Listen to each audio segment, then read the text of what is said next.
All right, we've been talking a fair amount, and we're not done yet, about my 10 database design steps. We did our fact finding, we named some tables, and then created the entity relationship diagram.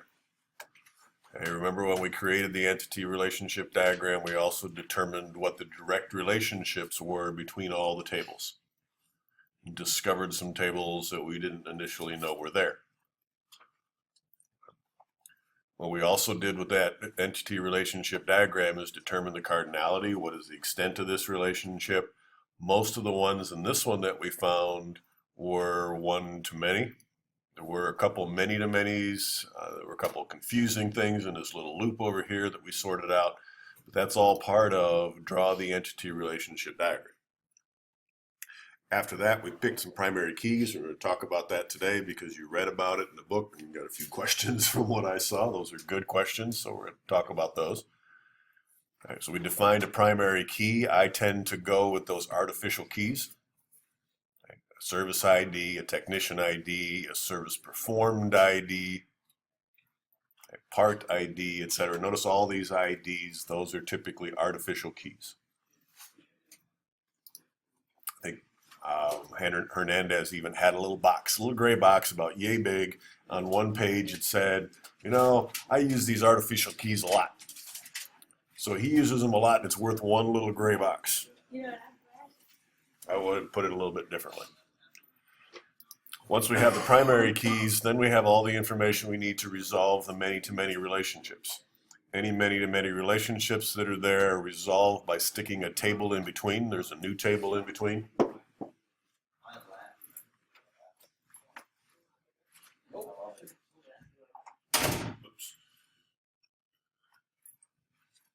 Stick that new table in between, and then redefine the relationships because the original table becomes the one, the parent. The new table, the linking table in between, becomes the child of both relationships. That generally resolves the problem. Remember from our student database, however, that it just pointed out that we missed something. It didn't resolve the problem because it is possible for one student to take the same class more than once. Because that's possible, we discovered that we were missing a section table that cleared all kinds of things up. Sometimes you don't see those right away. It takes a little bit more work, a little more defining of fields, maybe even entering in sample data before some of those design flaws surface. Hopefully they surface before you start writing code. At that point, designing forms, creating classes, all that kind of stuff, adding new fields or tables becomes much more difficult. If we can do it during the design phase, we're better off. Then the final thing we did was determine some foreign keys. We did that in the student instructor class relationship database, and today I want to do that one more time, finish up our PC Clinic ERD. And at that point, you should have enough examples for you to do the PC or for you to do the practice exercises for the ERD. Those are due Wednesday. All the way down to step 6. So you should be resolving the many-to-many relationships there and defining the foreign keys. So I'm going to make sure those happen. What we'll be doing after that, probably after today, because today I want to answer those questions. You had some really good questions out of chapters 8 and 10. They apply to what we've been doing, so I want to answer those. That'll probably be all we can get to today. And then on on Thursday, start with step number 7 and particularly step 8 and steps 9. This goes into what I call the data dictionary. It's not just me that calls it that. It's a data dictionary that stores the detailed information about each one of the fields. I find that very valuable for designing applications. But we also use that information for designing databases. So those will be our next steps. So today I want to do a little more practice with the linking fields, make sure that they're all defined, and remember the way you do that is you look at each child entity, the many side of a relationship, and make sure that the parent's key is in the child. We discovered in our students table that most of them were already there because they were linking fields. that resolve many-to-many relationships, so many of them were already there. We just had to designate them as links. I believe it's important on the ERD to designate both your primary keys that I do with a star and your linking fields that I do with an L. Particularly in a linking table where you're resolving a many-to-many relationship, the keys and the links are one and the same. So you put the star on there and you put the L on there to designate that this is a primary key in this table, but it's also a link. So here we go. For every table, for every relationship, I want to make sure that the key from the parent is in the child. So here's a parent. This table does not have any children, so it's not going to have any linking fields. It's kind of a foundation table. There's no good name for these things, but it's just a parent. This table, on the other hand, is a parent in one relationship, but it is also a child in two other relationships. So for this part, I need to transfer, because it's not here already, the key from the parent into here. So I'm going to transfer that. That's the part type. Why is the size different?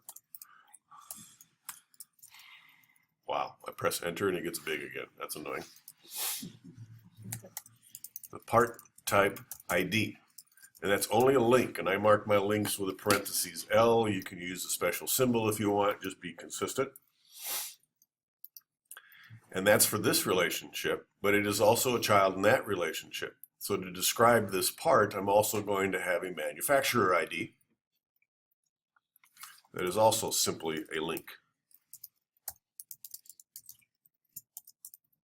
It is not a key. These fields help us define how tables are related. Every part in this table is going to have its own ID, and it's going to have a part name like RAM, like video card, like hard drive, and it's going to have a manufacturer name like Toshiba, Fusion, whatever.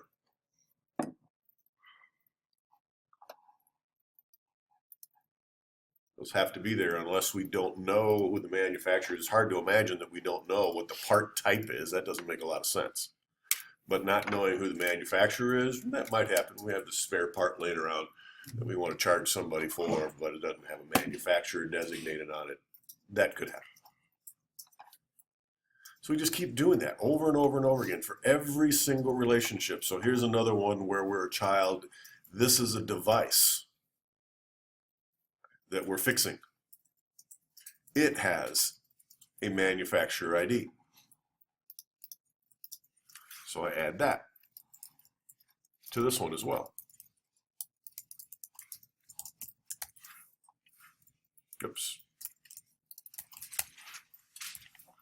So this isn't terribly hard, but it can be a little tedious, and you just have to make sure that you cover all of the relationships, every single relationship. I'm going to save these two for last. Remind me that they're over there. So here's technicians. It's never a child, so that one's not a problem. This one should be fun. Services performed. It is a child in 1, 2, 3, 4, 5 relationships. Did I count that right?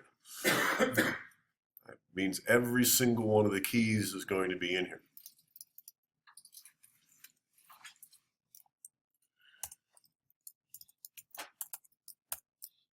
So I'm going to go from here first. I need the part ID. What if we don't use a part in this service? Then that's blank. It can be null. We didn't use a part for this service. It's good to know. But if there is one, which part did we use?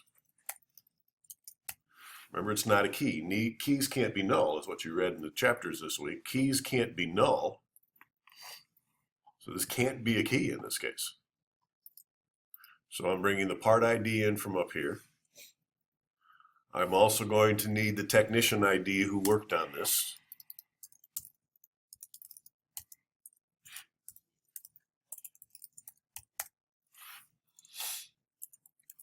I'm going to need a service ID. What kind of service is this?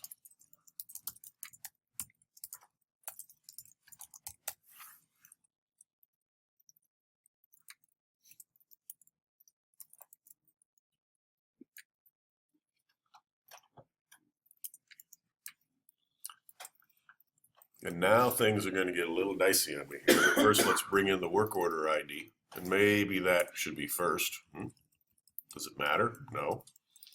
But there's a logical thing to it. Makes sense to me that this service is about a work order, so I'm going to bring that in first.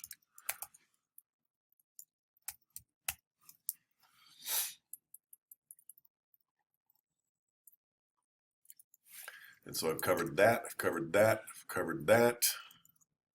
Not quite sure who that belongs to. I think it belongs over here kind of for that one.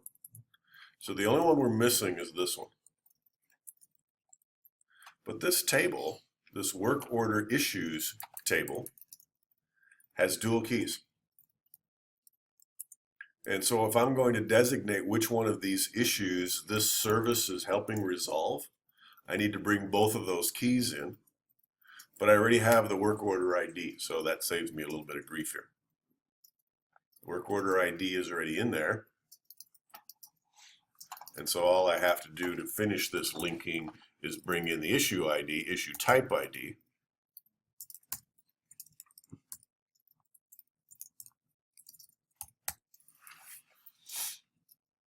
And that brings me this. These keys are now in there, and that one's in there. So I think that's all of them. And I might just move these up. If you know, change the order, it's not a big deal. So here's the technician, here's the service I performed, and did I make a mess? No, just space. Here's the technician who worked on this, here's the service that they were providing, here's the issue they were resolving, and if there were any parts, here's the part. And it looks like I did lose a T someplace. Don't know where. All of these are links.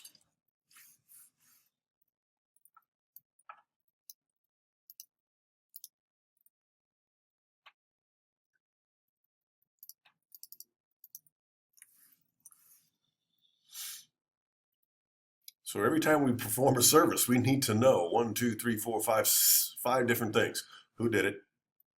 What kind of service was it?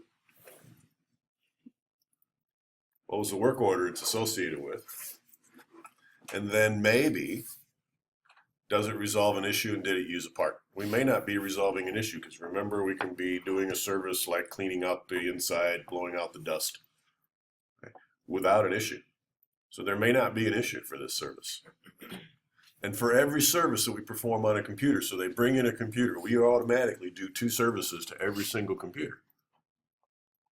At least in my mind here, we blow out the dust and we run a virus scan. Okay. And maybe it's more than that. Maybe we also run a cleaner program automatically. Clean out RAM and do all this other stuff. Those 3 things, each one of those is a different service performed.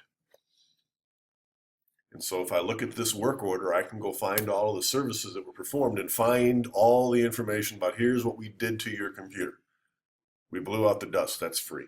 We did the virus scan, that's free. We cleaned up all the stuff, that's free. Now, if there is a virus installed that the virus scan can't clean, that might be another service and we might have to go beyond that. But that's where it can get a little complicated. And if you look inside here as a human, barely be able to figure out what's going on there. Because it'll be, look at all these IDs. 1, 2, 3, 4, 5, 6 IDs. It's just a bunch of numbers. Okay? It's just a bunch of numbers. And if we look at it as humans, those numbers probably don't mean anything to us.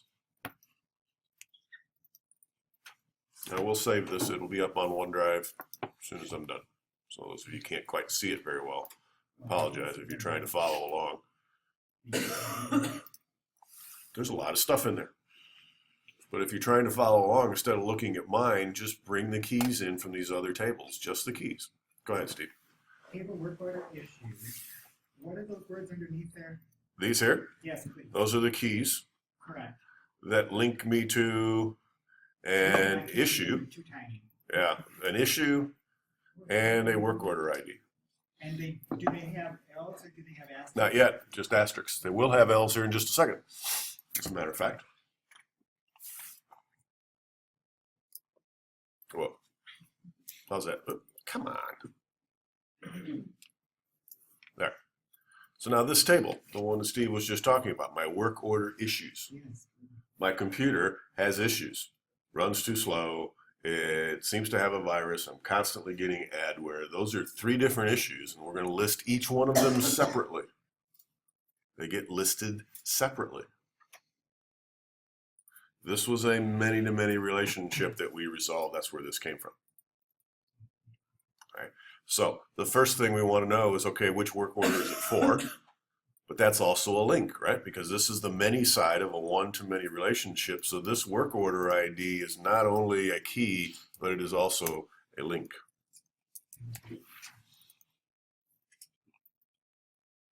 Then there's another relationship that this is also the child of, and that's the issue type, like too slow, like adware. Right? We have a list of issues that we resolve. If it's not on the list, we have to add it before we can make it an issue in a work order. So those are examples of where we have a key that also serves as a link. Go ahead. How come it's a key and then there's also work order ID key on the other one and an issue type ID on the other table? It's not a key because this is a different relationship. All right. This is an issue that we have. Dust in my computer is not an issue that somebody says when they brings to us when they come in. They don't care if there's dust on the inside, but we're going to clean it out. So there's a work order here, but notice it's a link here as well. Yep. It's not a key. Gotcha. So the other one's a key for the link there, and then the other one's a key for the link on the other one. Right.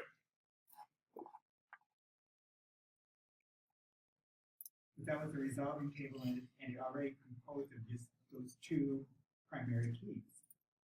This one. Yes. Yes. Okay. Right. When we looked at this, we said work orders can have lots of issues. And an issue like too much adware could occur in lots of different computers. So that was a one-to-many relationship between here and here. Okay. The way we resolved it is by creating a new table, work order issues, linking it in between.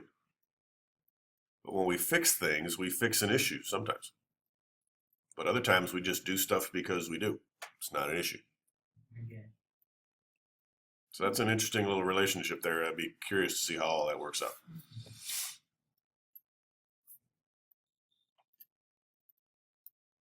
So again, there can be a service that's performed that'll always be related to a work order, always. Why did we do this? Because that person brought in their computer and we generated this work order. It'll always be done by somebody. There'll always be a service type. What did we do? Installed RAM, ran advanced system care, whatever software we're running. But there might not be an issue. If the services clean out the dust, there's not an issue. If we're not installing a part, there won't be an ID for the part. Those could be blank. This could be null.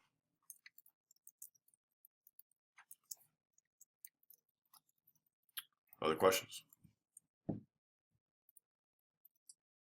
After a lot of work, this is starting to come together in my head. Okay, here's my work order. It is a parent over there, so that's not a problem. When we're doing, remember we're on step 6, we're trying to find the linking fields, but it is a child in 1, 2, 3 relationships. That one, this one, and this one. And since I'm zoomed in here, that's the customer ID. Okay, so here's my work order. And for each work order, I have a customer ID. Who brought this in?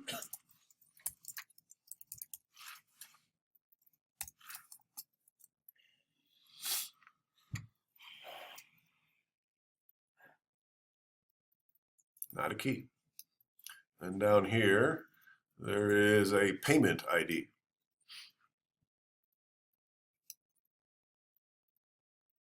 Because we said that one work order could have many payments. Is that what we said? One payment could be for many work orders. Whoa.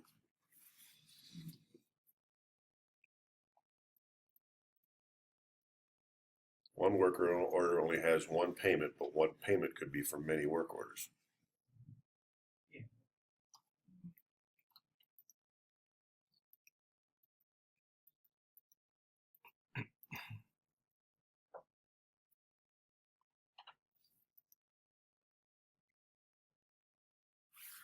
Okay. I'm trying to get my head around that. I think I just did. Okay, so this is the payment ID. What I was having trouble with is going, all right, wait a minute. One work order only has one payment. Remember, if you bring in a printer and a computer at the same time, you get two work orders. And when you pick them up, you can pay once with one check or one payment. Okay. So my work order for my computer would be linked to payment number 17, and my work order for my printer would be linked to payment number 17. And that would work. Now what's up here? This work order, is that what I was working on? Yep. Is linked to probably a device, right? What's up there? Yep, a device, and it has a device ID. So this work order is to work on this device.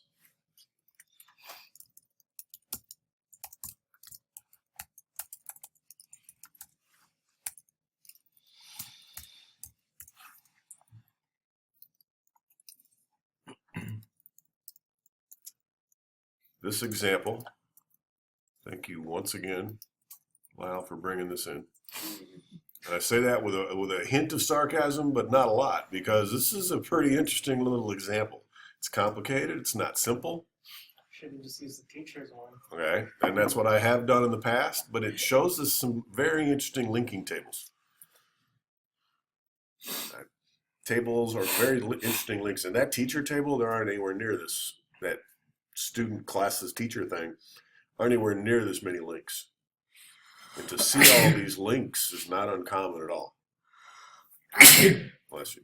This table is very linked. This table is very linked. I want to know for every work order who brought it in, which device, and then how did I pay for it. And maybe, again, if I want it to be a little better organized, I'd move the device first. But at this stage, it doesn't matter. Point is, it's linked to all of those. Customers don't have any child tables. Payments don't have any child tables. So the only one that's left is this beast up here. And here I have a device ID, and here I have a device ID, and here I have a device ID. How do we link the tables together? These are linking fields as well. Now, this is one of those subtables that probably a third of you ask questions about. I'm sorry, not a subtable. Yeah, it is a subtable. Okay. Here's my devices. Some devices are computers, and here's what I store about them. But here's the detailed stuff, like who manufactured it. Okay. But if it's a computer, we come down here and we find out how much RAM it has, and we find out, and maybe RAM is up here, but how much RAM it has, find out what its hard drive size is, and then there's a printer over here. And the printer might be the printer type. Is it laser? Is it inkjet? Might be a printer model number. It might be a computer model number. Maybe they both have model numbers. What we have to figure out when we look at our fields now in step 7, 8, and 9. 8, I think is the one, if I remember right. 8 is assign the fields to one and only one table. So we look at the model of this thing. Is that something that printers and computers have in common, or is that something only printers have, or something only computers have? So we have to put them in the right place. One and only one place. These are actually links as well. They link me back to the generic device. This is the details, the specifics about that device. It's a computer. And here's its specifics.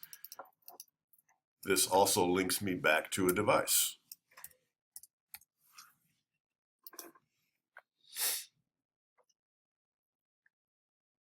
A device will never have one of both of these. It'll only be one or the other. What we will often do is take a look at this and say, find the corresponding table over there, or find the corresponding record over here, excuse me, not table, record, over here, and bring me that information.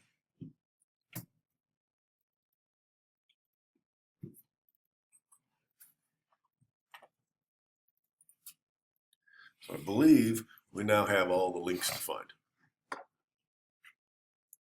Another thing I've done in the past that you might consider is gone through and for every one of the keys, changed its color. Makes the keys stand out, and then the blacks that I leave alone are just links. So just as an example of that, I'm not going to do all of them because it takes a little bit of time here and we've got better things to do. All right, here's my key for services performed. I would take that entire thing and make it red.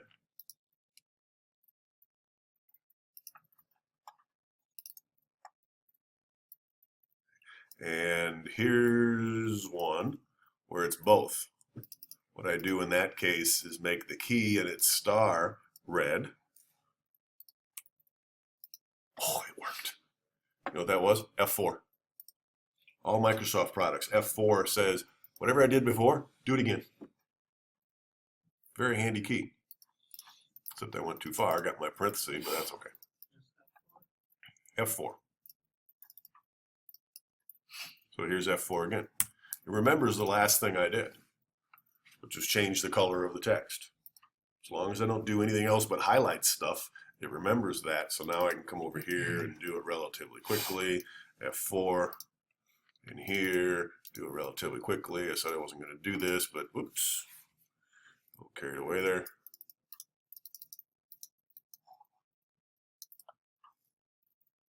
Now the last thing I did was an undo. So my guess is my remember what I did last is no longer red. Yep. So whatever you did last that is not highlight text, so I have to change it to red again. Now the last thing I did is changed it to red. I should be able to use that.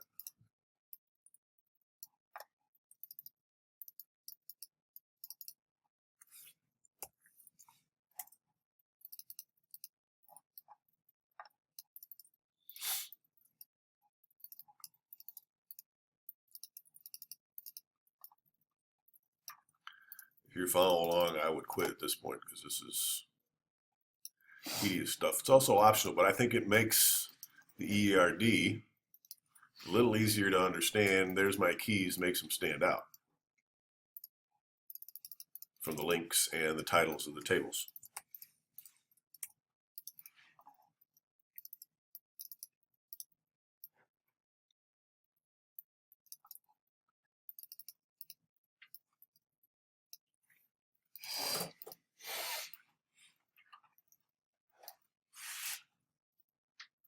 Remember, all this documentation is to make it a little easier to understand what's going on.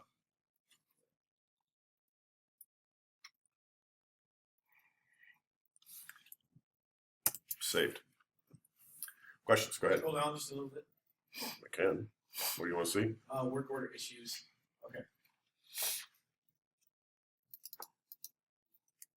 Go ahead. Question? Last week you mentioned that you weren't going to leave the services performed table the way it was with all the links.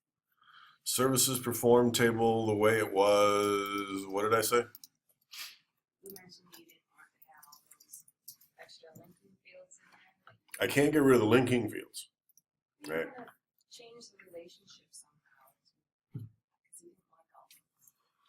I think that was what it was. I think I'd have to listen to the recording to see what I'm thinking, what I was thinking. What I was afraid of, I created a services performed ID key field, artificial.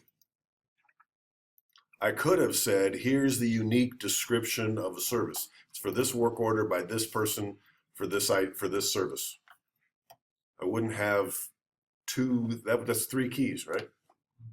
That was what you would uniquely describe this. I can do multiple services for a work order. One technician could do a couple of them, but I will not have services performed for the same service, same technician, same work order over and over and over again. And so I think my decision there was I'm going to create an artificial key so I don't have to have a composite key. I don't see any way of getting away from the links. today. Kind of. When you refer to the artificial key. Yep. I'm a little confused on how the artificial key is automatically made up by The database the program, the database program. So if we're using MySQL, we tell it this is we don't say artificial key, we say it's an auto number field. Okay. And it automatically puts a number in. If we're using Access, we tell the program in the table that this field is an auto number field. So it's kind of like a variable, per se. No, it's more like a flag, is it or isn't it? Is it a Right? An auto number is only used for keys and it's only used for one within a table. Within one table, there's only one field that is auto number how do you reference it? by name, technician ID. Let's pretend you're a technician in the clinic. In the clinic, if I'm entering the database and you're the 4th technician I put in, you become technician number 4. Okay. Do you remember your ID number? No, we never asked for it.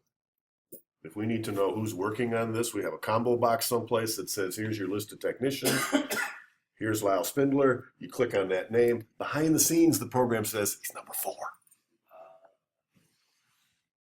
This is what you're going to see in Unit 3, 4 of Programming Logic Intermediate. It's the GUI side of this. So basically, you can have that be something that is visible in the GUI or is not. It's never visible in the GUI. Artificial keys mean absolutely nothing. There's no reason to show it to the user unless you're testing the program. Then you might put a label on there. But first, before I compiled my program and gave it to the user, I'd make that label invisible so that only you see it as a test if you really need to see it. I never show it. Yep.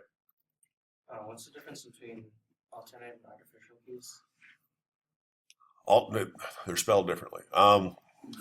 Alternate and artificial keys. Artificial keys are automatically, think of them, the generic term is artificial key. Artificial means it's not a real value. It's not a real field. All right. We just make it up. It's artificial. It's an auto number field. Every single database calls them auto number or something like that. Something very similar to auto number. It's an artificial keys and are auto number fields. Auto number keys. Auto numbers are only used for keys. So it's a special kind of primary key. That's what an artificial key is. An alternate key is a field that could serve as a key, but we didn't pick it. Okay. We might have your student ID at Midstate, your 8-digit ID number, and we have your social security number. Both of those uniquely describe you within our database. One is an alternate, one is a primary. Hernandez would say, no, social security number is not a candidate key. It's not even a candidate because it has a security issue involved with it. We want to get rid of it. So there's only one. Just use the auto number field. That's great. Hernandez has his own little box and I have my own little box saying for every table you can make life a lot simpler by having an auto number field. Who cares about simple? Well, I do. In my database design, the simpler it is, the better. How do you describe, if I didn't have your social security number, all of your social security numbers, and if I didn't have your student IDs, what makes Luke unique? Besides his hat. DNA code sequencing. Pardon me? DNA code sequencing. I don't have that in my database, but DNA would work. But I would guess in the future that'll be a security issue as well if we have some way of describing that in a field. Yeah. But it'll be secure because that's going to have information about your health and your who knows what else in there. So I don't think we're going to be able to use DNA sequence either. What makes Luke unique? His first name? No. His last name? No. No. Automatically generated. His phone number? Maybe. But I can't use phone number as a key. Why? This could be more than one person. Does it change it? Could be more than one person with that phone number. That's one reason I can't use it. What else? Change. Pardon me? It could change. It could change. Very good. And it might be blank. He's like old and doesn't have a phone. Right? Like Volker. Yeah, especially today. I left it at home. But so it could change, which is not good. It could be blank, which is not good. So now I'm down to his first name and his last name, but that doesn't make him unique. And I can't use the phone number as part of the key, so now what? Is it automatically generated? Now what? I'm kind of out of options, aren't I? Maybe I have a middle initial. Does that make him unique? No. How about if I give him a middle name? You mind? What's your middle name? Joseph. But Joseph. There's another Luke Molsky in this town with the middle name John, John. so I can't use middle initial. Maybe I could get away with middle name. Darn Luke's, so common. Bottom line is we went through all that and we looked at every single field that we have about Luke, and there's nothing there, not even in combination, that works as a primary key. So we had to, in that case, create an artificial one. Instead of going through that thought process, which is kind of painful, just create an artificial key. Just about every table. John, sorry I keep you waiting so long. On that kind of subject, if you have to create an artificial candidate key, can you just go ahead and create that, say that's the primary key without kind of. If it's an artificial key, it is the primary key, period. And then if, it kind of explains that you don't need alternate keys, but do you want to have any alternate keys if you have to create one? This one is a really good question. Sitting on my leg. Alternate keys. What are they good for? Well, they're candidates who didn't win, right? So they're alternates. It's like first runner-up in a beauty pageant. If this primary key decides to give up their responsibility, then no, not going to work here. But those alternate keys have two purposes. They're interesting to document. I don't, by the way. One purpose, they could serve as an index. Anybody know what an index is in a database? If we're lucky, we'll get to it in this class yet toward the end, but I'll describe it here. An index is a field that we frequently sort by. That is not a primary key. We frequently sort by primary keys. Like last name. So an alternate key, we had last name, first name didn't work very well for a key, but it's not bad primary, it's not even a key, but we could sort by that. So some alternate keys become decent indexes. What happens behind the scenes is the database program says, okay, normally we're sorted by auto number, which is 1, 2, 3, 4, 5, 6, 10,000. But frequently, we're sorting by last name. And so what it does behind the scenes is it keeps a list of every single record sorted by last name. What order would they be in? 1, 17, 10,999, 3, 17. It keeps a list, and it constantly updates that list. In the back of my mind, I'm going, man, that's got to be intense. Time intensive, space intensive to keep that list. It takes space to do that. Time-wise, I don't think it's so bad because it gets built as we go, so it's constantly updating a little bit, but not much. So an index is used to speed up sorting. Behind the scenes, I keep a list of all of these students sorted by last name, so when you say sort the list by last name, it goes, got it. So that's an index. Alternate key can be used for that. Alternate keys can also be used for logical keys. Now, some of you lucked out in your worksheet. You found logical keys in Google somewhere. I don't care what Google describes it as, not the right term. Because I made this up. Right. What's a logical key? Unit 4 in my programming logic intermediate notes. We're not even there yet. Well, that's where you find it. Unfortunately, so now I got to kind of stick it in this class a little earlier. Who found it? Somebody did. What is it? I have a logical key is a field or combination of fields used to check for duplicate data. Check for duplicate data. If I have an artificial key, he's student number 1, he's student number 2, he's student number 3, she's student number 4, and then I add Pam, is she ever going to be 1, 2, 3, 4? No, because it's automatically generated, so she can't be a duplicate. And then Ronald walks in. He said, hi, it's me. And I go, oh, a new student, Adam. He's student number 6. Wait a minute, he's already in the database. How do we avoid that? By looking at the logical keys. Hi, new student, what's your name? Robert Allen. Wait a minute, I already have a Robert Allen. Is this you? Boom, boom, boom, boom. He goes, yeah, that's me. Oh, why'd you say you were a new student? I didn't, you said it. Oh. Logical keys help us determine duplicate records. Alternate keys are really good for that, because if it could have been unique, it's a good thing to check if I keep your social security number in my database. But I also have an auto number field.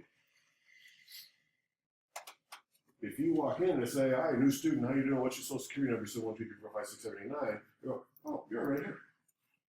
I can check for that. The challenge is, if we have logical keys, and we'll talk much more about logical keys, it's probably the most, believe it or not, the most complicated topic in this class. Causes more grief. Luke walks in. Add him to my database. Luke John Molsky walks in, whoever that is.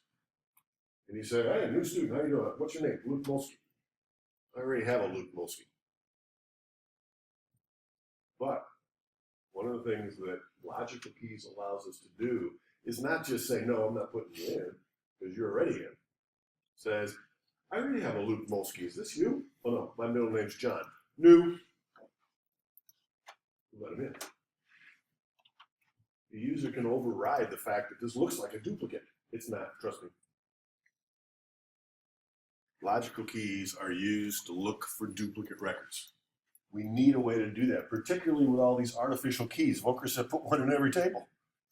We will never have a technician ID that's duplicated because it's automatically generated.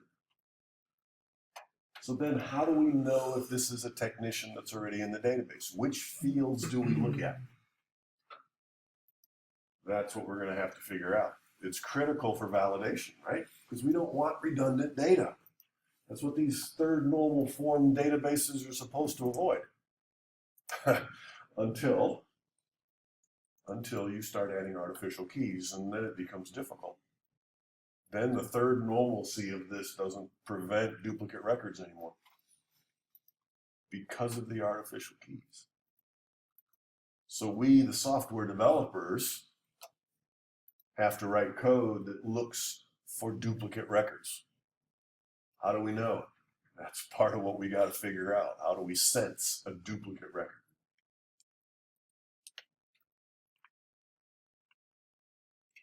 Back to work orders. Just as an example, and I'll get off of logical because I really want to. I'll put it off till later. Here's work orders. So work order ID.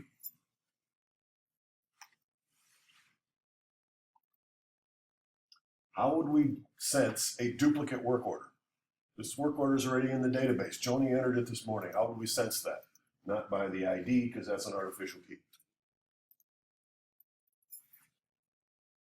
Val brought it in. It's this device. Is that enough? No, because she could bring it again next month, right? So we don't even have enough here yet. How would I be able to tell them apart?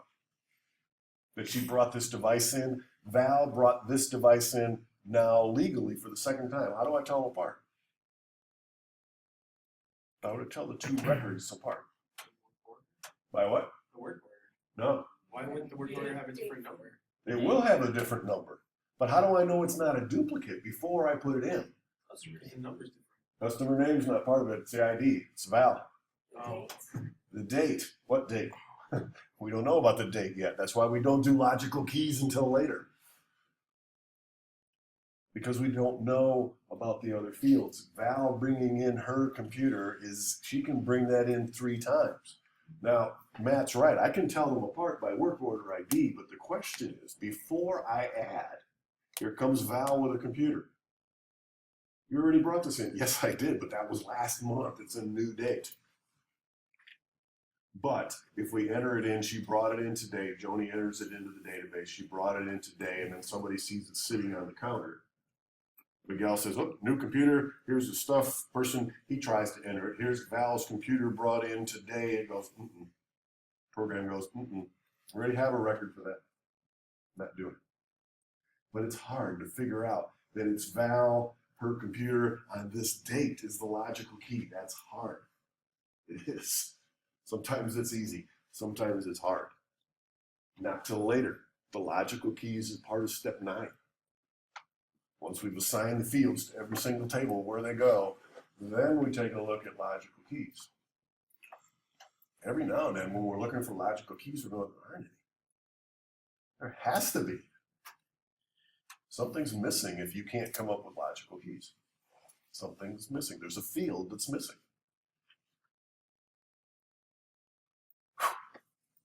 Okay, don't forget logical keys, but don't get hung up on logical keys just yet. If you need a good definition, that one works. Go see him, give him a candy bar, he'll share his definition with you.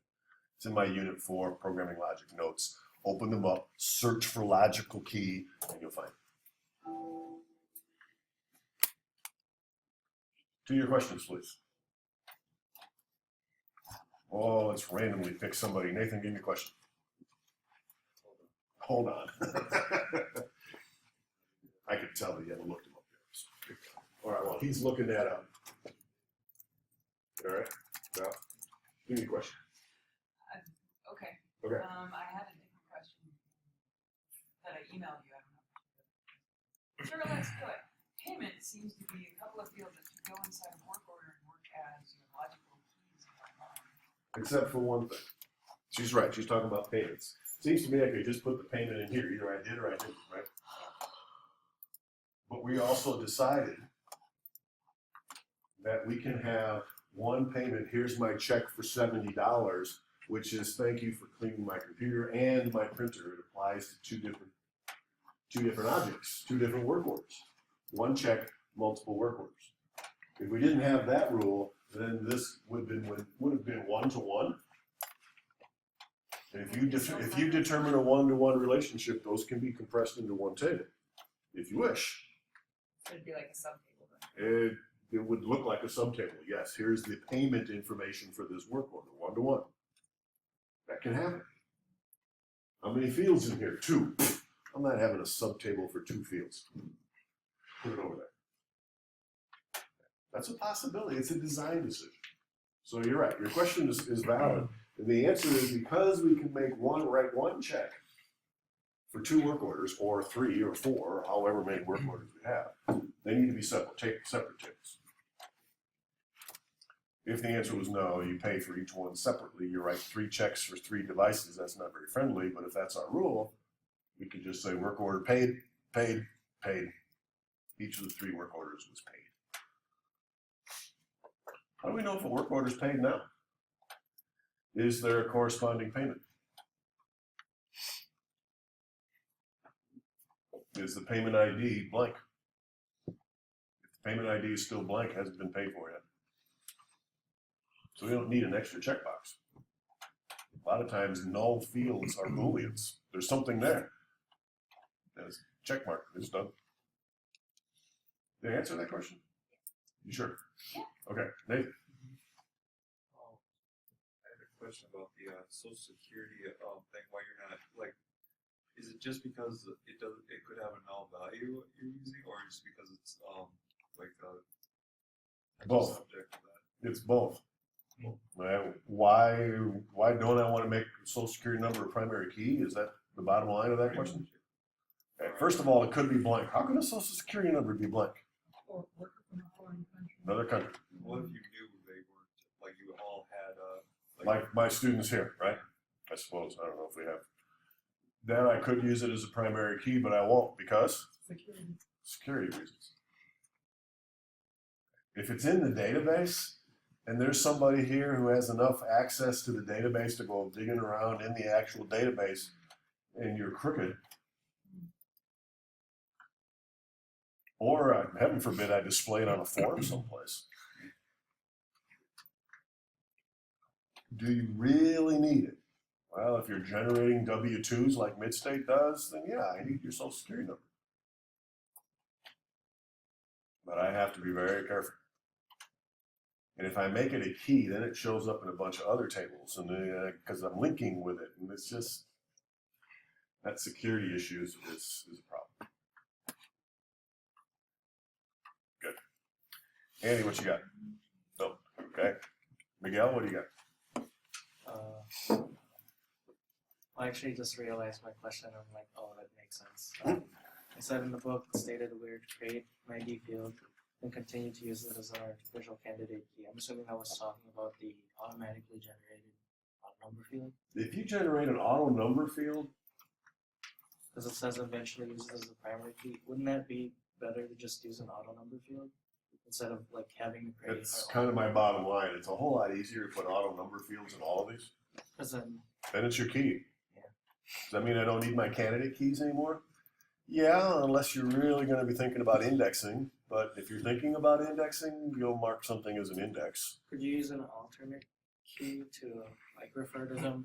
Like let's say you deleted a record and then that number that was dedicated to that uniquely is gone. Yep. Because you can't recreate that. Yep. Could you use the alternate key to look No, back? no. The record's gone. You said delete it. How am I going to look for it? Once it's deleted, it's gone. It's just a blank. Deleting is a whole topic of its own, right? Who had a deleting question? John or Matt? Oh, this isn't really deleted, but what do you do if a record becomes orphaned or not applicable? How did it become orphaned? You deleted its parent. Right? What do you do? That's a question for the user. My typical answer is you don't. Don't delete the parent particularly. That's very dangerous.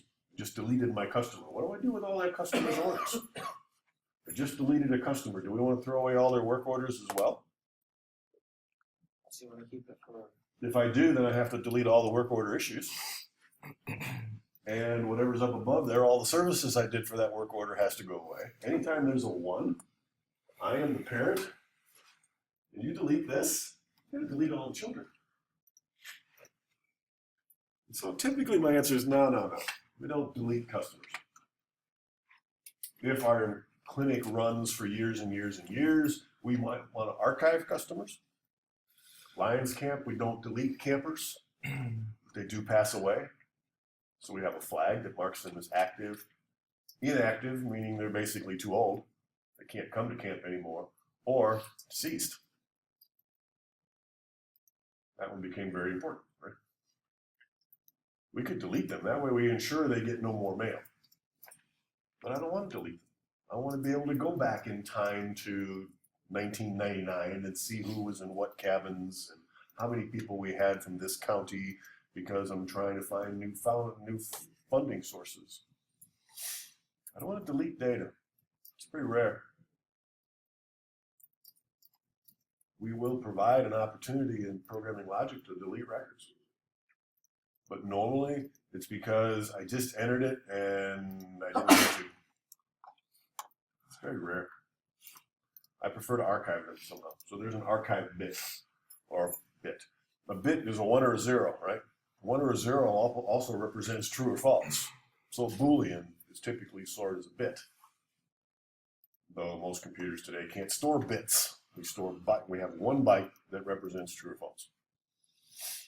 We have Boolean in the important ones, like customers.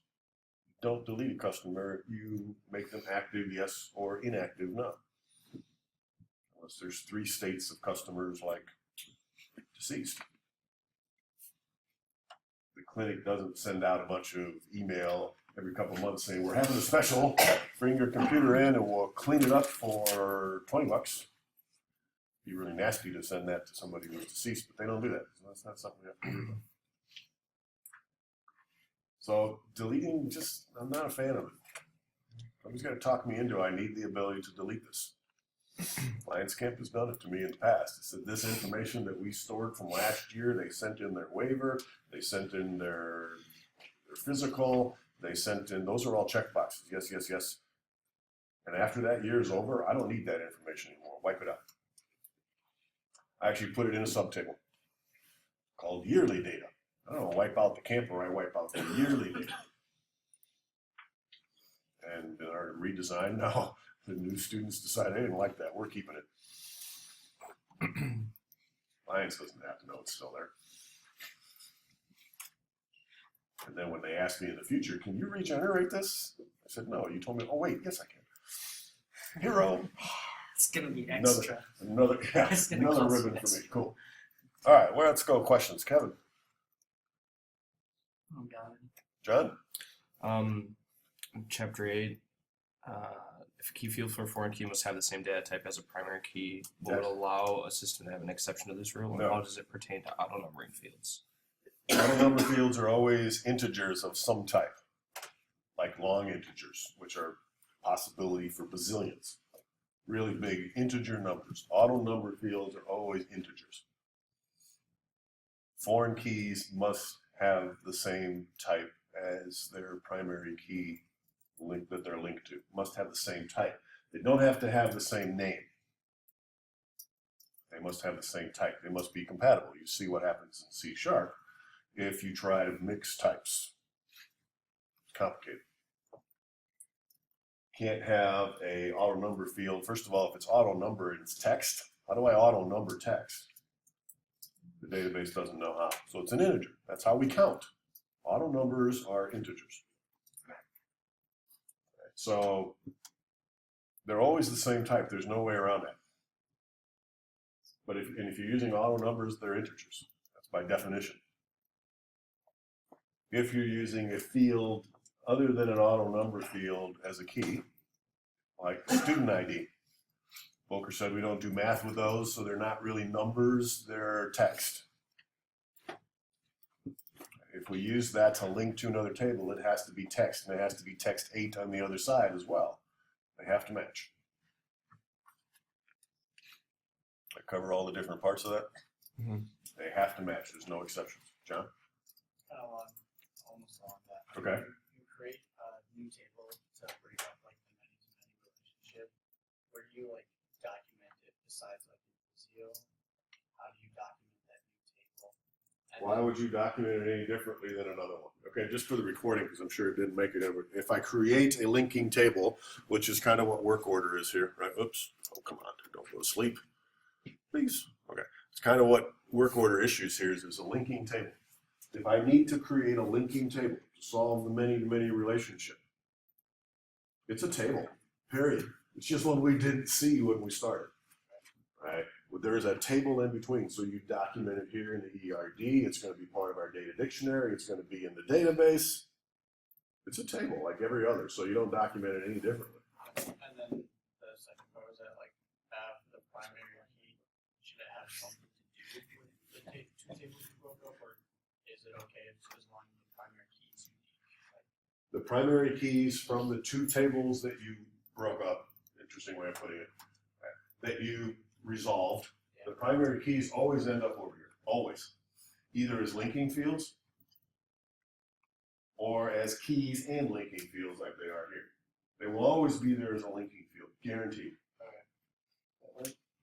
It's going to be in the The parent's keys, work order ID and issue ID, are always going to be here at least as a link. Maybe as a key, it's up to you. The key is up to you as the designer, because I could create a work order issue ID. Every time I have an issue, I auto number it. Here, he brings in a computer with 3 issues, 1, 2, 3. She brings in a computer with 3 issues, 4, 5, 6. What do those numbers do for me? Not a whole lot. They do help me uniquely identify them so that when I go from here up to there, I could grab, remember we had 2 and it was kind of a pain? Worked out okay. But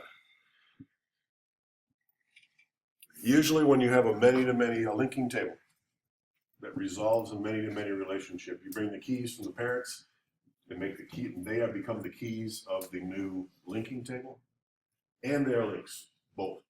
This is the most common circumstance right here. Pointing on the board is not going to work well with the recording, but that is very, very common. So the primary key tends to be in the linking table then, or the linking field?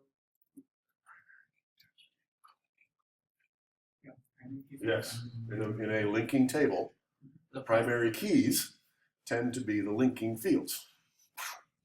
Say that slowly and think about it. In a linking table, that's the one we put between the many-to-manys. The primary keys are also the linking fields, But which would are they- the keys from the parents. Would they contain, like, which one would be the main key? Would it be on There's the no main parent or key. would it? There's no main key. You can't separate those two.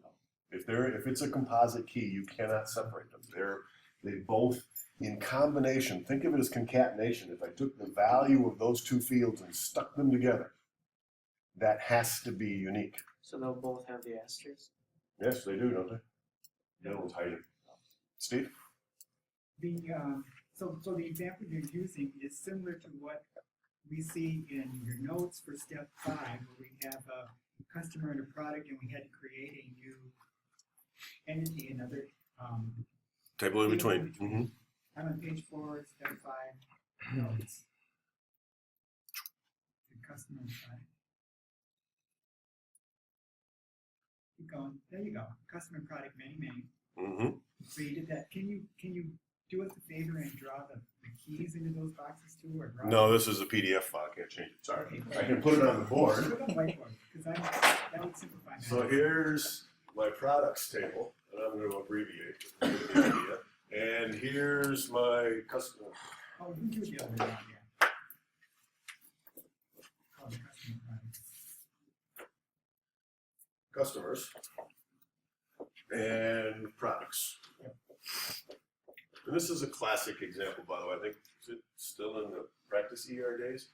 Customers order products and stuff like that. What's the relationship? One customer can order many products. One product. And by the way, I noticed when I was reading in chapter 8 or 9, when he's resolving many, he says the word a single customer. Every time he's figuring out the relationship, he says the word a single customer can order many products. A single product is ordered by many customers. I think a single is the same as one. He gets paid by the word. Yeah, could be. Okay, so I need to resolve this. The typical resolution is you put, you want me to put the keys in here, right? Yes, please. Customer ID. Start. Product ID. In my company, we give each product its own ID number. Those could be auto number. Maybe my company has its own way of numbering products. Could be a SKU, right? SKU, those things are unique, I think.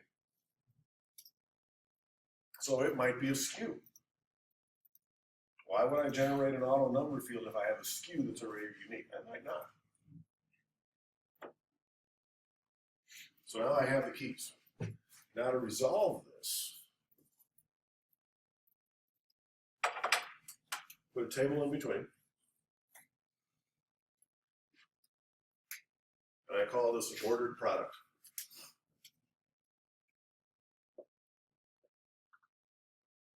Or a customer product is another name you could. Right, if you couldn't think of a good name, you Right. I'd come up with ordered something else. product is a good name. Line item isn't bad either, right? Because on an order page, there's one line, another line, another line, and you never have two products in the same line. So a line item is one that I like sometimes. The relationship in between here usually looks like that, with the M's on the internal table. The linking table is the M's. One customer can have many ordered products, but a product that has been ordered only refers back to one customer. One product can appear in many ordered products, but one ordered product is only for one product. So that works. Now, what are the keys for this table? The keys from the parents, automatically. And they have- Who ordered it? Key. What did they order? Uh-oh. Are those unique? No, the composite. Who ordered it? Steve. What did he order? Sweatshirt. MSTC sweatshirt. He wears it and he wears it and he wears it and he wears it out. In the future, could he order the same thing again? Yes. So this isn't going to work. I've just discovered it. It's not going to work because this is not unique. It's the same thing as Steve taking this class again. No, I'm picking on him. Aaron's not here today. Right. Same thing as him taking the class again. It could happen twice. Now they're not unique anymore. Notice it says ordered product. How about ordered products then? Here's my solution. What's it say? Orders. That's an O. What's it say? Come on. She said Orders. Customer. One customer places many orders, but an order is placed by one customer. One order could still have many products. One product can still be, so now it's ordered product, but instead of customer ID, it's the order ID.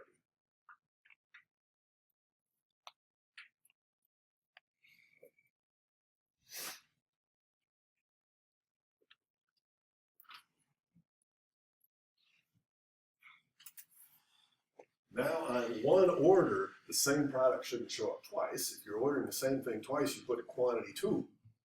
You don't list it twice, you order 2. This is where quantity goes, by the way. Now looking at an order, how many sweatshirts did he order? Well, it's not going to be in here, because that's the whole page. It's not going to be in here, because that's just sweatshirt. So the quantity is another field that ends up in here. We're getting ahead of ourselves. There can be fields that show up in linking tables. About the order date. Was here. You want to go in 1. And that's what we're going to get to in step number 7. Or 8, I think it is. Every field that's left over after the keys goes into one and only one table. And usually it's pretty simple to figure out where that goes. Now, back to Steve's question. He's going, all right. So now, Steve, we have to pretend that we didn't even have customers in the loop here. The many-to-many relationship is products to orders. Yeah. I resolved it by sticking a table in between, putting M's on it, copying the keys, and they're also links. Almost always. That's the easy answer. I use it most of the time. If it gets complicated, then I might create an ordered product ID, but that's not my first instinct. John? Kind of going along with the quantity data is my last question. A little louder for me. Well, kind of going along with like the quantity and the date stuff. Yep. The self-referencing thing.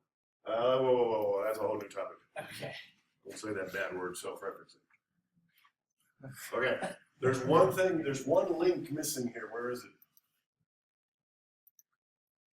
There's a link missing. Customer ID to the order, right? For every child table, child, see if its parent is in there. Parent key. Yep, link. Yep, link. No.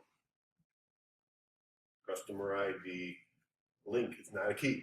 Very common mistake. You do this step number 6, which is figure out the links, and you mark it as a key. If you're in step 6, your keys are all already there. If you're adding a field, it is not a key. It is just a link. It's just a foreign key. If you're on step 6, no keys. When I figured out these links, the keys are already there. I didn't add them. I had already figured out what the keys were. Then I said, what are the links these are? Once you get good at this, you're going to go, oh, that's a linking table, so this is a key, and this is a key, and this is a link, and this is a link, and you're going to skip ahead, and you're going to do step 6 while you're still doing step 5. Okay. But anytime you start merging, be careful. Don't think you're done just because you got these, because there's a link missing here. That field has to be here. Otherwise, the tables aren't linked. If the tables aren't linked, if you don't put this in that table, we can't link the tables together. Now, when I say if you don't put it in the table, I mean physically in the access table, my SQL table. This field has to exist in that table. Has to. Just drawing it on the entity relationship diagram ain't good enough.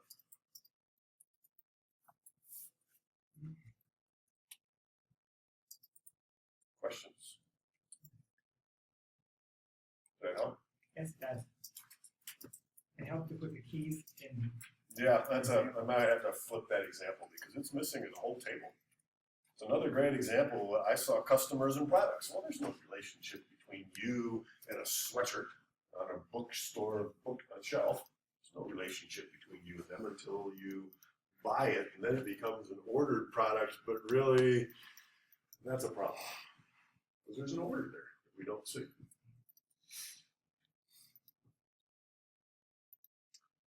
All right, self-reference, man. Let's do it.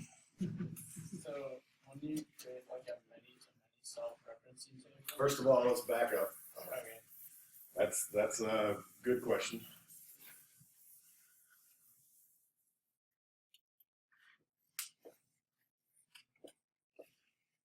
I have an employees table.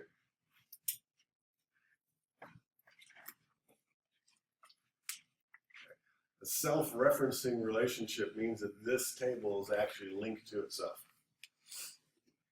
Without arrows. What's my key here? Probably employee ID, and again, I'm abbreviating. But why would an employee be linked to another employee? Not to themselves. That's what very often confuses people here. Why would I link to myself? You're not. It's a table that links to itself. But why would one employee be related or linked to another one? Well, one example would be maybe they mentor another. They mentor, let's simplify it even more and put in supervisor.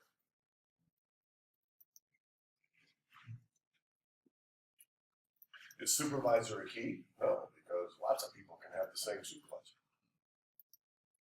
But it is a link.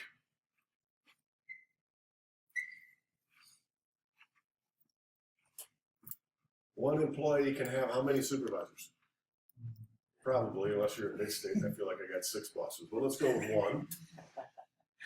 One supervisor can supervise many employees. Karen's question, because I remember it. Hernandez doesn't just link the table to itself, he tries to link the fields to I don't even want to bother with that. Because it was confusing. And then he would describe it, and I think he described it wrong, and if nothing else, he described it confusingly, saying that the one side of this is always the primary key, and the many side is always the foreign key, and then before that he said, but there's exceptions, like half the time, and in all of his examples, it's the other way around. Right. Here's my primary key. Every employee is uniquely described. They are linked to their supervisor. But the supervisor is an employee, right? And they have an employee ID. What we can't do is call this employee ID and call this employee ID. That's 2 fields with the same name. That doesn't work. But, John, what must be true about these 2 fields if they're linked? Go back to your question.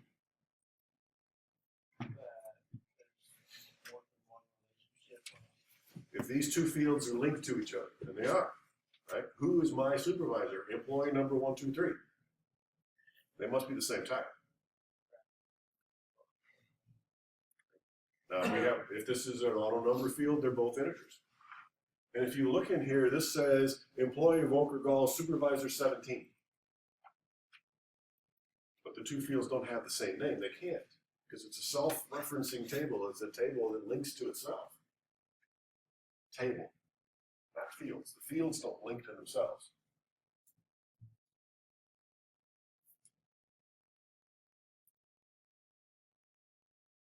No, I haven't forgotten. Don't let me forget your question. Joni? Why don't you just make another table that has? That's an option. And that's where Hernandez starts getting confusing. He says, if you have a self-referencing table, there's a very good chance that there's a subtable.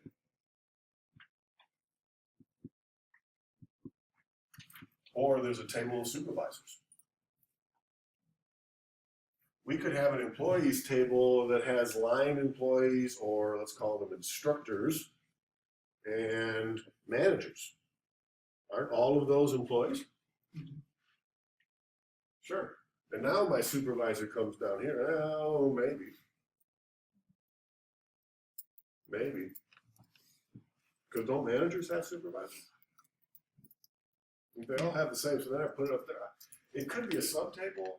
What Hernandez alludes to is that if you have a self-linking table like this, it just may be early in your development process. You're probably going to break that up and end up linking it somewhere else. But this is another option.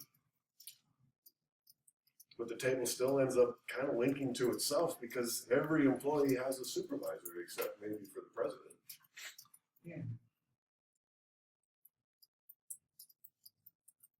So I don't know that even splitting it into subtables in this case helps to get rid of the self-link. Because this table would have a supervisor, and this table would have a supervisor. And if they both have supervisors, then my gut feel is it goes back up here. Sometimes there's another table. Good. So if you were doing like an organizational chart, and From there would this? be No. instructors on the bottom, and then the managers, and then maybe the dean, and then the president Right. would be another. Couldn't you give each of those levels like a separate brief or something, just to wrap your head In the around it? database, they would come down here and I would have a position. Yeah, Okay. But doesn't every employee have a position? they do. They do. But It is not all hard. would have I the think, same I think Steve's prefix. confused here. I'm not. It's not hard to fix it, to do this link thing and find out who's my supervisor and what's his name. It's not hard. No, that's, Okay. And if I want to generate an organizational chart, I'm not going to use a database for that. It's going to get complicated. I'm going to use a GUI to do that. But I could easily list here. Give me a list of all employees and their supervisors. but you wouldn't be able to see their supervisor from that list. You only Sure, know it will, about- because that supervisor will show up as an employee. If I say, give me a list of all employees Yeah, they- and their supervisors, That's not the then I purpose. see Steve Hoffenbradel is my supervisor, but down here, he's an employee who's his supervisor. It's all there. Yeah. Can I sort them in a certain way? No. That's tough. And in the same realm, I can go into this database and relatively simply say, give me a list of all the employees who have Steve Hoffenbradel as their supervisor. Because I look in here and say, only a supervisor is 18. How do I know his number is 18? I don't, but I can write it to say where supervisor's first name is Hoffenbradel, last name, or first name is Steve, last name is Hoffenbradel. It'll dig the number up from here, give it to me, and it'll look for everybody who's got a supervisor 17. Just because it's self-referencing and it's a little confusing to look at doesn't mean it's hard to implement. It's not. You just link a table to itself, and that's not bad.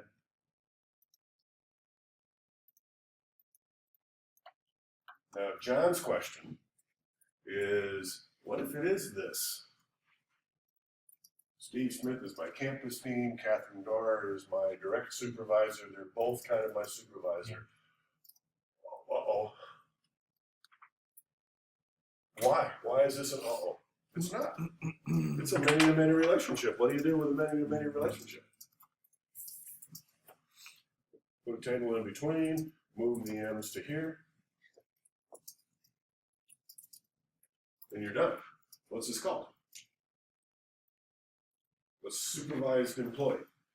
An employee supervisor. That's better. Employee supervisors. What are the keys? Oh, employee ID, an employee ID, or supervisor ID. And those are both links, which is really bizarre because they go back to the same table, but they go to different records in the same table.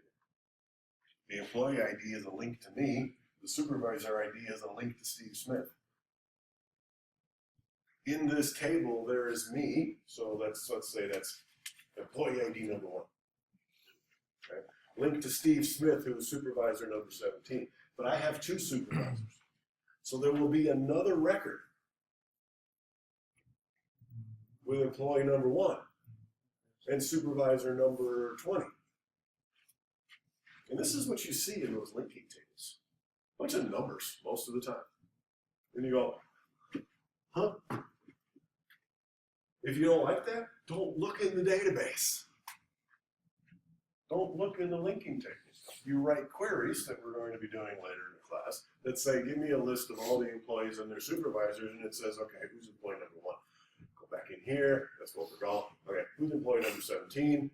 Go in there, that's Steve Smith, Volker Gall, Steve Smith. It's easy to write, believe it or not. But just because it's a many-to-many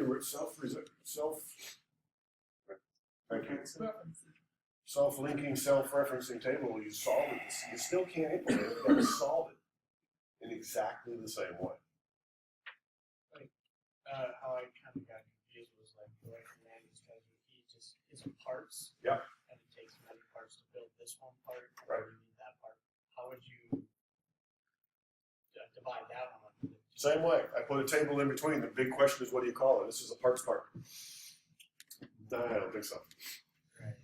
I would call it something like an incorporated part or pieces part or whatever you want to call it. Okay. But exactly the same way, there's a table in between here.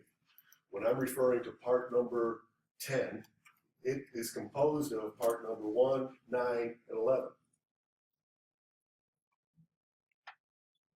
And where that really gets funky is what happens if I say, here's part number 111, which is comprised of part number 10, 11, and 12, but 10 is whatever I said it was over here.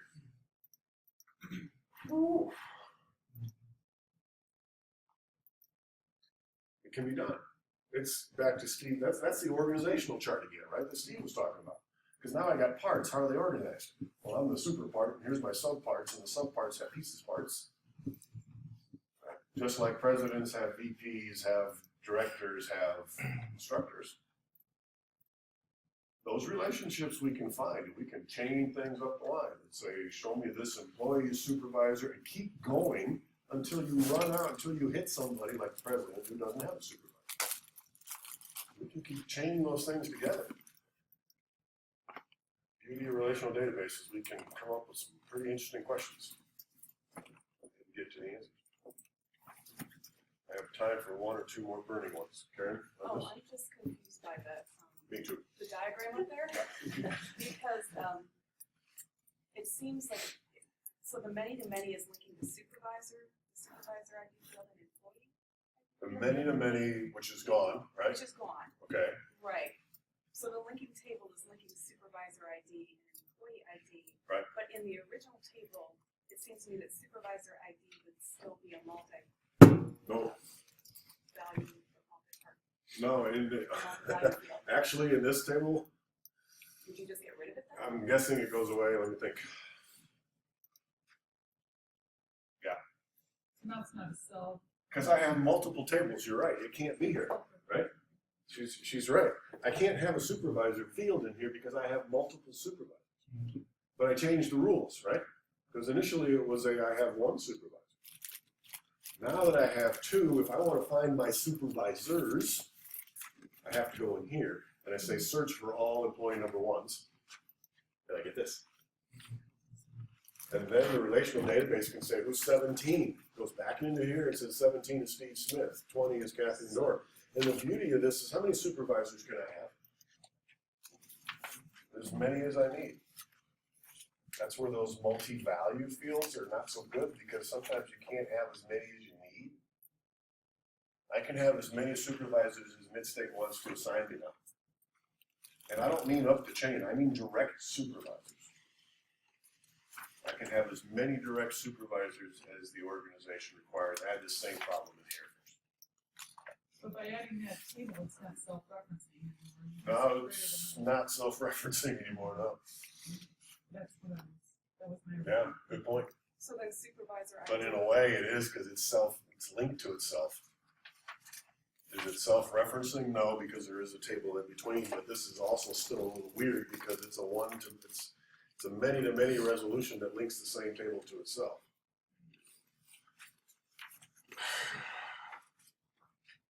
The good news is there aren't many of these. Hernandez is about burning them all up. There's employees with supervisors, there's clubs with mentor or sponsoring member. There's only a handful of them.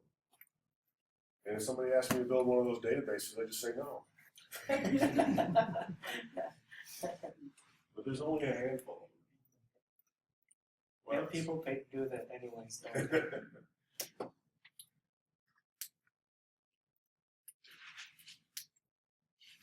Other questions? didn't get yours answered, make sure you do sooner or later. Not via email, because I don't want to answer them ones at a time, because then I end up answering the same question 6 times. I'm not going to do that either. But bring them to class and ask them. What? Fine. Yes, sir. How does the self-referencing relationship tables, do they affect the other tables in the database No. as they go along? Or No, it's just a relationship. Right, so if I had a self-referencing relationship in my gone to sleep table over here, there's no self-referencing here, I think. I mean, we could take the parts table and go crazy with it, right? If it ever wakes up. We could go take the parts table and go crazy with it and say that a motherboard is made up of chips and is made up of resistors and those are parts, and I don't care, but we could. And if we did that, then the parts table up here would link to itself. How does that affect the other tables? Doesn't. What we have to figure out, the only thing it might do is change where these other lines are going. It might go, it can't, because if it's self-referencing, this is just a line to itself. So that service, which part did I use? This one, which is comprised of this one, this one, this one, and this one. With computers, we don't do that. But cars, they need an engine. Yeah, but that's one of these and one of those things and one of those other things and all these other components all mixed together. And by the way, the carburetor has got these parts in it. And so, no, it doesn't. Good question. Where was the other one? Had enough? Karen? Hernandez implies that a subset table can sometimes be the parent, Yeah. and I could not figure out any cases where if you've got a subset and it's got it, like in your example, devices and computers. Yeah, that's exactly what you're talking. This is what she's talking about, and Hernandez implies that sometimes these are the parents. I can't picture it either. Somebody said he gets paid by the word. That might be where some of that stuff comes from. You want me to take them out? No way. I get paid more. So, they might be wrong, but I get paid for them. So. Some of his examples are complicated, and then he goes off into potential land, and I've done it myself too. Right? Could happen. I can't picture it. You can't picture it. If we come across it, we'll go, oh, and then email it to me.